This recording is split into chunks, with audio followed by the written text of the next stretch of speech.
My first guest is the man who made electric cars a thing and is currently working on perfecting reusable rocket space travel, connecting the human brain directly to computers, connecting cities with electromagnetic bullet trains, the Starlink satellite system that's so important to the war in Ukraine. And then on Tuesday, on Traffic, he also tweets a lot. Elon Musk. Wow! Music. What did I get the full order of things that you do in a day there? When I was reading there, I left out the tunnel thing at the end.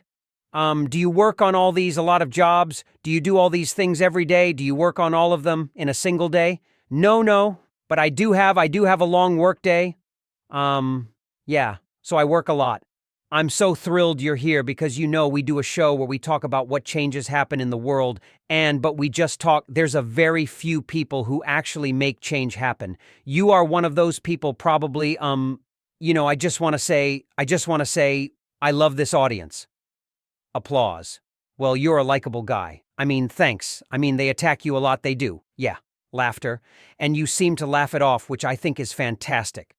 I love it that you have a sense of humor because a guy as important as you who makes changes could use your powers for evil and not good. The fact that absolutely you could, of course. I would, never use them for equal deaths. No, I know. But the way I know that is because you have a sense of humor. Yeah, you really do. Yeah, you like laughing. You like to be funny, I kill me, right? Applause. As opposed to somebody like Zuckerberg, who I'm not even sure is a real boy. Yeah. I actually love comedy. And actually, many years ago, actually, was in the audience here and watched your show. Oh, really been a long time admirer of your show. Oh, well, thank you. Let me get back to you being ingenious, okay? But that has always been my view, is that as I was a history major, and when you study history, what you realize is that there's the great man theory, and they talk about kings and princes and queens and presidents. It's really the people in tech who change the world. They're the people who deal the cards at whether it's fire or electricity for good or bad, or the cotton gin or the iPhone or the atom bomb. Those are the cards, and the rest of us just play it. Would you agree with that assessment? I think technology is the thing that causes these big step changes in civilization. So obviously you've got things like, say, the Gutenberg press before, which, right? It was very difficult to get books. They were very rare. Even if you had a thirst for knowledge, you really couldn't do anything about it, because there were very few books to read. So, and the internet is something beyond the bug price, I think. But it's like when I first saw the internet coming into being in a way that the general public could use it, it felt like the humanity as a whole was developing a nervous system. So previously, the way the information would travel would be by osmosis, one person to another, or one person calling another. But the access to information was very limited now with the internet. It's like having a nervous system. It's like any part of humanity has access to almost all the information of humanity. Like you could be in the middle of the Amazon jungle, whether it's a Starlink terminal, and have access to more information than the president did in 1980, right? Well, anything on your phone, everything is, yeah. Okay, so you are one of these dealers, these people who deal the cards, and I feel some memes too quickly. So I think a lot of people thought when you bought Twitter that this is kind of an outlier, like what doesn't fit with these other things you're doing? I never thought that, because I think you're dealing with big civilizational issues and problems, and I was right on your page. I think Twitter is one of them. I mean, you have talked about this at Woke Mind Virus, yes, and really apocalyptic terms. Yeah, you should explain why you don't think it's hyperbole to say things like it's pushing civilization towards suicide. First of all, what is the Woke Mind Virus? And if we don't deal with this, nothing else can get done. Tell me why you think that, yeah. So, I think we need to be very cautious about anything that is anti-meritocratic and anything that is that results in the suppression of a free speech. So, those are two other aspects of the work mind virus that I think are very dangerous. Is that it's often anti-meritocratic. You can't question things. Even the questioning is bad. So, another way to almost anonymous would we cancel culture. And obviously people try to cancel you many times. Many times. Yeah, I mean, every week, yeah, from left and right. I've had it from both sides. Yeah. And it's interesting, people, you and I are both like in that little group of people. Maybe it's a bigger group now, yeah, who are called conservative, who haven't really changed. I don't see you think of you as a conservative, definitely, yeah. Like I at least think of myself as a moderate. So I mean, at least that, like, I've spent a massive amount of my life energy building sustainable energy, electric vehicles and batteries and solar and stuff, to help save the environment. That's not a it's not exactly far right now. You drew that diagram. You drew that diagram once where you're here. I related to that, and like, the world has changed, right? I feel the same way. I feel like very often wokeness is, it's not building on liberalism. It's the opposite of liberalism. I can mention, yes, exactly, many examples where it's the including free speech. Free speech is extremely important. And it's bizarre that we've come to this point where, like, free speech used to be a left or liberal value, and yet we see, from, in quotes, left, a desire to actually censor. And that seems crazy. I mean, I think we should be extremely concerned about anything that undermines the First Amendment. There's a reason for the First Amendment.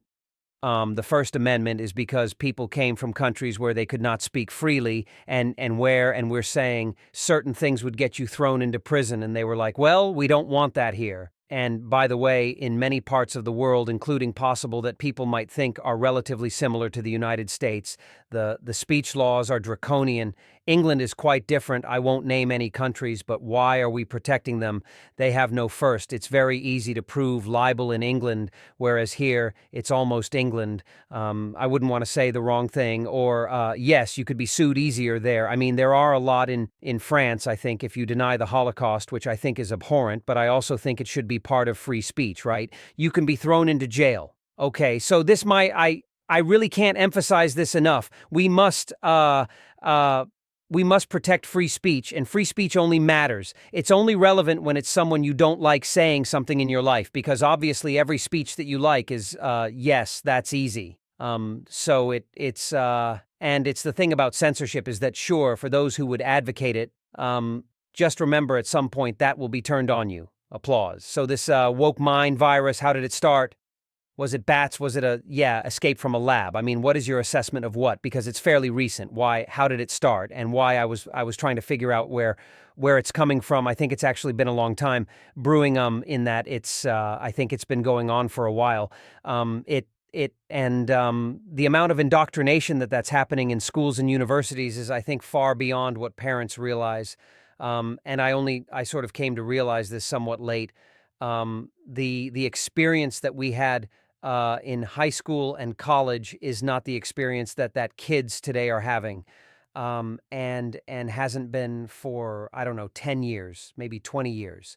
So my parents themselves also a big part of the problem. I suppose in some cases that parents, but I think, like, the parents are just generally not aware of what their kids are being told or what they're not being taught. They're letting the kids think that they're equal. I mean, yeah, let me give you an example that Fairmont told me, which, his daughters go to college go to high school in the Bay Area. And he was asking them, like, well, so who are the first few presidents of the United States that they could name Washington? And I said, what do you know about him? Well, he was a slave owner. What else, right? Exactly. Nothing, right? Like, okay, that's, maybe you should know more than that, you know? Yeah, that is the world mind virus, exactly? Yeah, so exactly. It's like, slavery is obviously a horrific institution, but we should still know more about George Washington than that. And by the way, one that was practiced all over the world forever since the beginning of time by every race, including people of color. I'm sorry to tell you that it's huge in the Bible, absolutely. So the Bible loves it, really. Yes, they're quite strict about, like, don't take someone else's slave and that kind of thing, right? But no one ever says just don't do it. They don't, at no point does it say slavery is bad in the Bible. No, they do not condemn it at all. They just have. So it's, but Twitter is not doing bad, right? I mean, I saw today that Tucker Carlson, recently fired. You were just on his show and he lost his job. So I hope this isn't enough. But luckily, the angel of death, exactly. I'm not the Typhoid Mary of talk shows. His rant yesterday or today on Twitter yesterday or something more than every cable news monologue or something like that. Is that right? Well, Twitter has a tremendous audience, so there's 250 million people that spend an average of half an hour a day on Twitter, so it's about 120 to 130 million user hours per day, and it's been increasing, so we didn't do anything to be clear. We did nothing special whatsoever. I learned about it afterwards that he had posted something on Twitter. So it's just, the Twitter has a lot of people's attention. And it tends to be the people that are, that read a lot or interested in current events, generally are pretty influential. So, but most of the people who tweet are the same people, right? I mean, the people who actually tweet, it's mostly just reading it. Yeah, I feel like I've read this many times. It's a very, very small percentage of the people on Twitter. And it seems like, yeah, see, here's why I don't tweet anymore, because you may be the mayor of Tweaktown now. Yeah, I'm getting a cap with that, and I'm glad, and I like it that the mayor likes my jokes, but the reason I don't do it anymore is because the mob of mean girls is still there, and that has not changed. I know, like, it's too easy to get canceled, and I don't even know what pisses them off. They're so nuts, these kids. I feel like I'm walking on a roof with a blindfold. I could fall off any time. Yeah, that was the most innocuous thing. But it's like, I said George Washington was a great president. Oh, how dare you? Yeah, exactly, had some flows. But how do you fix this instrumental in this Mr. Mayor creation of the United States? So, yeah, well, you have to say, like, what does canceled mean, I mean, it's, yes, people attacking on Twitter. That's one thing, but frankly, that's just going to increase engagement. So I would just ignore it. Well, that's easy for you because they can't take your job away or any of your main 10 jobs. But they could take mine, and they did. Once, by the way. Yeah, so still a fair. I was like literally canceled. Yeah, I mean, like the show is canceled, but okay. So you were in Congress, at Congress the other day, talking with Chuck Schumer about AI. I'm very interested in this because you've been on this for years. I've always thought you were right about this. I think you're right about almost everything. I mean, let's have more babies and raise them on Mars. I don't get that, but okay, well, I just think we should be cautious about civilizational decline and we have plummeting growth rates. Most places, yeah, right? And also plummeting resources. No resources will be fine. Look, I'm not suggesting complacency, but we do want to move to a sustainable energy economy as quickly as possible. But we're not in any danger of resource collapse. But lots of people don't have enough food or water. We will run out of water. They're running out of sand. Earth is 70 water by surface area. But you can't drink that. Desalination is absurdly. Chief, why don't we do it? Then we do it is you have a lot of free time. It is done this. There is a lot of desalination done. Okay, but there's plenty of water. This is not an issue. I want to be clear, all right? So, but let's talk about AI. Because like you were on this tip 10 years ago when nobody else was that. And I always thought he's right. Why? Because I've seen too many movies. Everything that happens in movies, that happens in real life. And yeah, if you make things that are way smarter than you, why wouldn't they become your overlords? So what did you say to Chuck Schumer? And what are we doing about this? I know you want to pause in AI because just in the last 6 months with ChatGPT, which came from a company you started, yes? Laughter. Well, I mean, a friend of mine has a sort of modification of Occam's razor, instead of the simplest thing being the most likely, that like the most ironic outcome is most likely right? Yes, so with respect to AI, I just think we should have some sort of regulatory oversight. So, for anything that is a danger to the public, if it's sort of aircraft, cars, food and drug and whatnot, we've got some regulatory oversight, like a referee essentially, and making sure that companies don't cut corners. So, I think that if one agrees that AI is a potential risk to the public, then there should be some regulatory body that oversees what companies are doing so they don't cut corners and potentially do something very dangerous. Don't do something, lay out a scenario for me in the next 2, 5, 10 years if nothing is done, because we're very good at doing nothing, especially when it comes in the way of profit. And this is a big profit engine now for companies. They're going to want to just compete with each other. I mean, there are people like Ray Kurzweil who doesn't think it's a problem at all.